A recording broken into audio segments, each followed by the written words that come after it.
এই যে ঝিনুকে, এটা ঝিনুক বলে, এটা গ্রামের ভাষায় এটা ঝিনুক। হ্যাঁ ঝিনুক বলে। এই ঝিনুকে করে এই গামলিটা আছে, গামলি থেকে নিয়ে একটা পাত্রে রাখে, আর একটা থালা আছে, ওই থালাটায় ভালো দেখা যায়, সাদা থালা। এইটাকে মিন বাগদা বলে। এটাই যেটা বড় হয় সেটাই হচ্ছে বাগদা।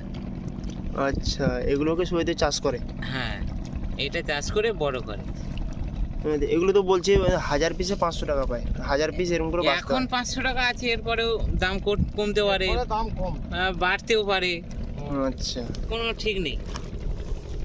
তো দেখুন আমাদের বন্ধু বাগদা বাচ্ছে, বাগদা বিক্রি করবে। হ্যাঁ বাগদা এই যে নিয়ে এসছে। এর মধ্যে বাবা দেখা তো খুব চাপের। ওই একটা চলে গেল। ময়লাগুলো তুলে তুলে